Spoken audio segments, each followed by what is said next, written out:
I am a perfectionist, मैं workaholic हूं, मैं इनोसेंट। बैंक क्या लौड़े, क्या इंग्लिश इंग्लिश इंग्लिश लगा रखा है बे।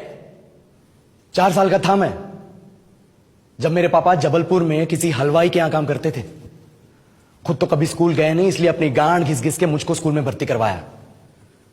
अब कहने के लिए तो वो इंग्लिश मीडियम स्कूल था, लेकिन साले हमारे टीचर लोग खुद हिंदी में बात करते थे। हमारे स्कूल के लड़के एक दूसरे से यो व्हाट्स अप डॉग ऐसे बात नहीं करते हैं। क्या भौंक रहा है तेरा लंडा आजकल है, ऐसे गले मिलते हैं। किसी तरह रट्टा मार मार के 10th तक पहुंचे तो पता चला कि जिंदगी में सफल होने के लिए एक ही तरीका है, और वो है इंजीनियरिंग। सब यही कहते थे, माँ बाप, टीचर लोग, गली का वॉचमैन भी हमसे पूछता था, और भैया कैसी चल रही है आपकी तैयारी, भाग बेंचो तुमको क्या करना है।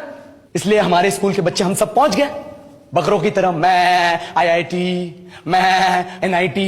अरे जिस बच्चे ने अपने बाप को जलेबी तलते देखा है वो तो यही सोचेगा ना कि जिंदगी में पैसा ही सब कुछ है।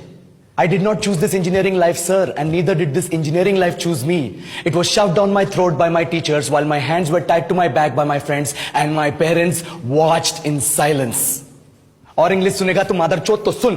10th के बाद 2 साल लग गए इस कॉलेज में घुसने के लिए, कोचिंग में निकाल दिए, ना कुछ खेले ना कुछ सीखे। और 2 साल बाद जब यहां पहुंचे तो पता चला कि बड़े शहरों के कॉन्वेंट स्कूल के पढ़े बच्चे जब अंग्रेजी में बात करते हैं तो मरे हुए फूल भी खिल उठते हैं। आहा, हवा में ऑक्सीजन की मात्रा बढ़ जाती है इनकी अंग्रेजी सुन के। और पूरे कॉलेज की लड़कियां इन इंग्लिश स्पीकिंग लड़कों को अपना जीवन साथी.com मान चुकी है। तुझे क्या लगता है, मुझे कभी लगा नहीं कि मैं अपनी अंग्रेजी पे काम करूं, अपनी पर्सनालिटी पे काम करूं, बहुत लगा। ये चूतिया इंडस वैली सिविलाइजेशन का जो एजुकेशन सिस्टम बिठा के रखे हो, जिसमें हर साल में 10 सब्जेक्ट, हर सब्जेक्ट में theory, practical, viva, lab work, external, internal, majors, minors, assignment, project, thesis, गांड मार के रख लिया हमारी। महीनों तक नहाना भूल जाते हम लोग और फिर हमारा परसेप्शन बना देते हो कि हम ऐसे ही रहना चाहते हैं। अब इस साल में एक बार कल्चरल फेस्टिवल आता है, एक बार, उसके लिए भी प्रोफेसर से भीख मांगनी पड़ती है। अरे बिना इंग्लिश बोले, बिना लड़कियों से बात किए कौन गांडू रहना चाहता है वैसे।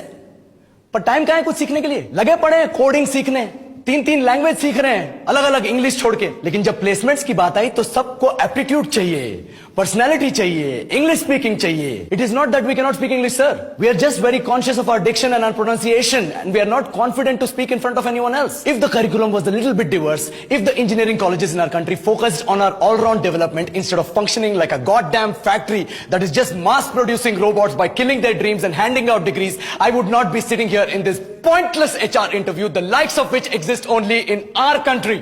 ये लो सर, बोल दिया मैंने 4 और लाइन अंग्रेजी में। अब बताइए, क्या मैं आपके मल्टीनेशनल कंपनी के लायक हूं? Do I have the potential to be a slave of your esteemed organization?